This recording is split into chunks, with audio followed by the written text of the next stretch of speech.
चलिए आज ही के दिन मुजफ्फरनगर गोलीकांड में 7 हमारे उत्तराखंडी शहीद हुए थे और उन्हीं की शहादत पर आज 2 अक्टूबर को यहाँ पे एक शहादत दिवस मनाया जा रहा है। तो नमस्कार, मैं राजेश पोलखोल बहुगुणा इस समय शहीद स्थल देहरादून में हूँ और आज एक बड़ा सवाल लेके मैं आप लोगों के बीच में आया हूँ कि क्या शहीदों के सपनों का उत्तराखंड 24 साल बाद बन पाया है? क्या वर्तमान और पुरानी सरकारें शहीदों के सपनों का उत्तराखंड बना पाई है? इस सवाल का जवाब हम तलाशने की कोशिश करेंगे, क्योंकि आज शहीद स्थल पे तमाम राजनेता, तमाम सामाजिक कार्यकर्ता और तमाम राज्य आंदोलनकारी पहुंचेंगे। इस सवाल का जवाब आज हम तलाशने की कोशिश करेंगे कि आखिर शहीदों के सपनों का उत्तराखंड बना है या नहीं बना है, और अगर नहीं बना है तो दोषी कौन है। चलिए बने रहें। चलिए, वरिष्ठ आंदोलनकारी जुगरान जी हमें मिले हैं। जुगरान जी, आज एक सीधा सवाल है, क्या शहीदों के सपनों का उत्तराखंड 24 साल बाद बना है? देखिए, सीधा ही जवाब होगा कि कुछ तो हुआ है। बजट का आकार बड़ा है, इंफ्रास्ट्रक्चर बड़ा है, हाईवेज बड़े हैं, यूनिवर्सिटीज बड़ी हैं, टेक्निकल यूनिवर्सिटीज बड़ी हैं, तो कुछ ना कुछ तो हुआ है। लेकिन किंतु परंतु जो राज्य निर्माण की मूल अवधारणा थी, पहाड़ जैसी समस्याओं का निदान, उस पे हमारी गति कछुआ गति है। बहुत काम करने की जरूरत है। और जो सपने संजोए थे पहाड़ की जनता ने, पहाड़ जैसी समस्याओं के समाधान के लिए, अभी उस पर बहुत काम बाकी है, अभी बहुत कम हो पाया। मतलब घुमा फिरा दिया आपने, जलेबी बना दिया उस सवाल को। सीधा जवाब नहीं दिया कि सपनों का उत्तराखंड बना है या नहीं बना है। जैसे पीडब्ल्यूडी वाले होते हैं ना, वर्क इन प्रोग्रेस का बोर्ड लगा देते हैं। अच्छा, अगर नहीं बन पाया है तो इसके लिए दोषी किसे मानते हैं रविंद्र जुगरान? नहीं, देखिए, मैं फिर दोहराऊंगा, जलेबी बनाने का सवाल नहीं है, सीधा सपाट जवाब है कि राज्य बनने के बाद बजट का आकार बना, एम्प्लॉयमेंट अपॉर्चुनिटीज भी मिली है, रोजगार भी मिला है, इंफ्रास्ट्रक्चर भी बढ़ा है, यूनिवर्सिटीज भी बनी है, एजुकेशन, मेडिकल कॉलेजेस भी बने हैं, इंजीनियरिंग कॉलेज। लेकिन राज्य की लड़ाई क्यों लड़ी गई थी? पहाड़ जैसी समस्याओं के समाधान के लिए। उस तरफ गति धीमी है, अभी मध्यम करने के बाद बहुत तेज करने की आवश्यकता है। लेकिन पहाड़ का पानी, पहाड़ की जवानी और यहाँ के संसाधनों पे पहला अधिकार उत्तराखंडियों का हुआ, इसीलिए तो 7 लोगों ने अपनी जान गंवाई थी। विकास तो होता रहेगा।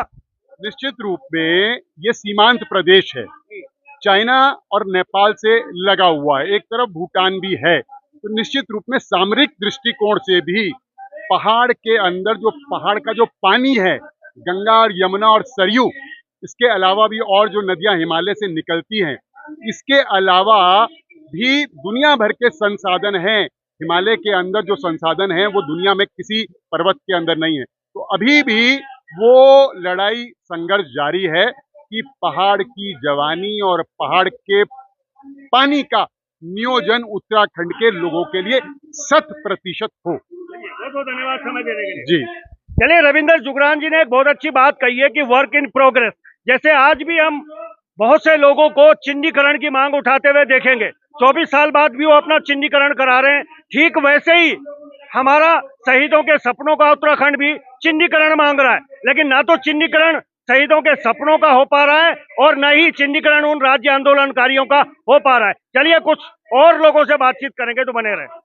चलिए, इस समय सुनीता बड़ोई विद्यार्थी जी हमारे साथ में है। आज एक सवाल लेके मैं 24 साल बाद आया हूँ, क्या शहीदों के सपनों का उत्तराखंड बन पाया है?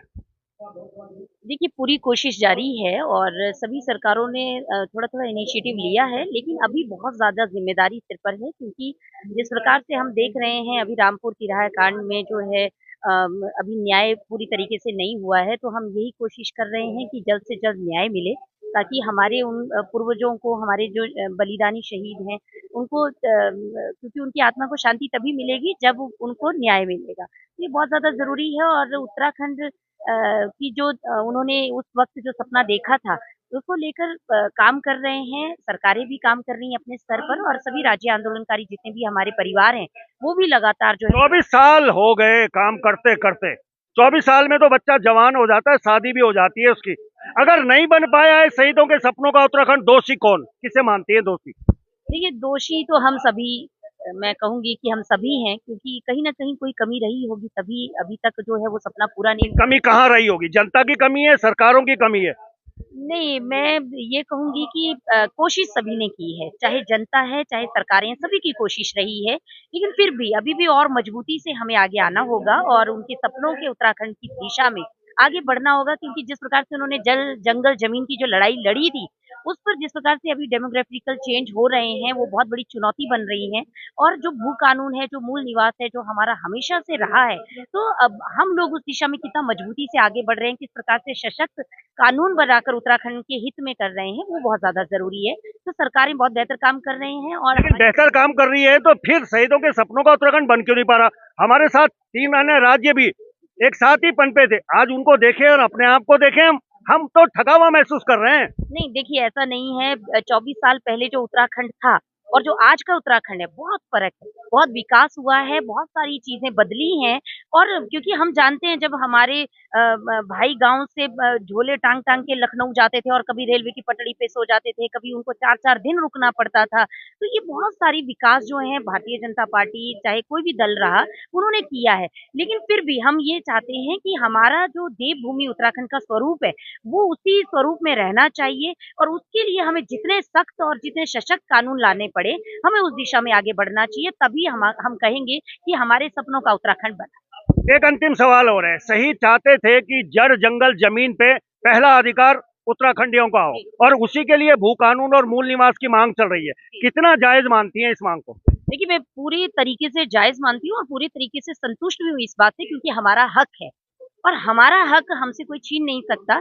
सरकारों को भी लगातार जो है, देखिए अभी भारतीय जनता पार्टी ने भी सशक्त भू कानून की तरफ हम लोग बढ़े हैं और सभी के सुझावों को लेकर हम लोग बना रहे हैं। एक वृद्ध भू कानून की दिशा में हम आगे बढ़ रहे हैं, क्योंकि उसमें ये देखना पड़ेगा किस प्रकार से बंदोबस्त होना है, चकबंदियाँ होनी हैं, तमाम ऐसी चीज़ें हैं, परिवार इकाइयाँ हैं जिनको हमें जोड़ना है। तो सारी चीज़ों का जब संकलन होगा और सभी के सुझावों को जब लिया जाएगा, क्योंकि संघर्ष समिति द्वारा भी बहुत सुझाव दिए गए, लगातार राज्य आंदोलनकारी प्रयासरत हैं, तो हम चाहते हैं कि सभी के सुझावों का सम्मान हो और हमारा सम्मान तभी है जब हम उनके सपनों को पूरा करें और उस दिशा में आगे बढ़ें। बहुत बहुत धन्यवाद।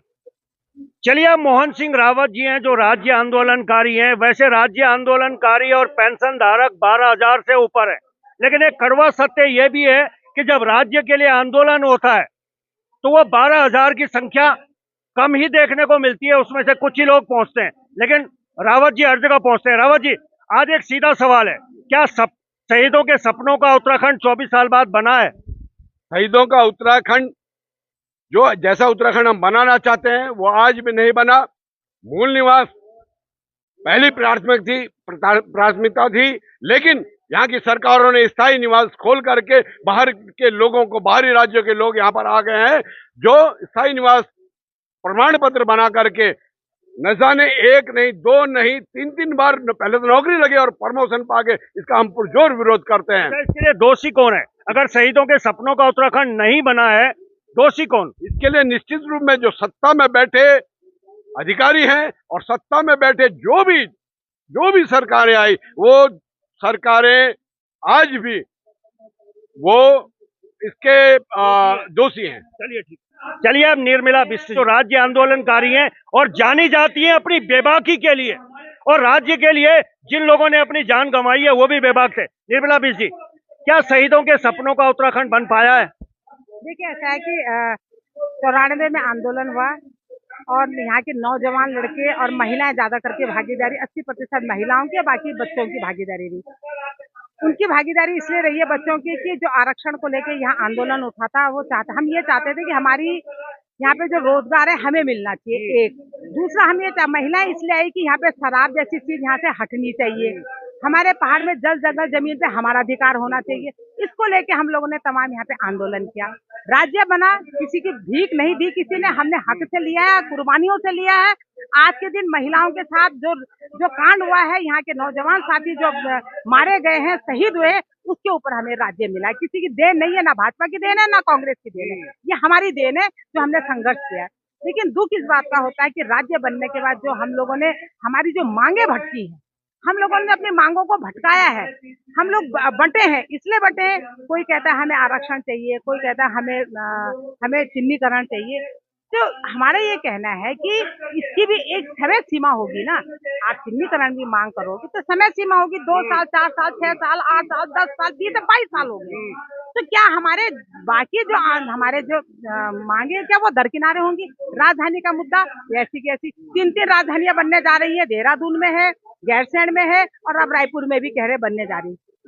मूल निवास को लेके हमने 3 महीने का यहाँ पे तहसील को बंद कराया था। हमने ये कहा था कि कम से कम आप जमीनों पे अभी रोक लगाइए। यदि आज जमीनों पे 10 साल की रोक लगी होती तो आज जो देहरादून का हाल है वो नहीं होता। जो आज रेप जैसे कांड हो रहे हैं, बाहर के लोग मर्डर जैसे हो रहे हैं, मारे जा रहे हैं, योगेश जिमरी को जैसे को मारा जा रहा है, तो ये तभी हुआ है कि हम लोगों ने जमीनों पे रोक नहीं लगाई।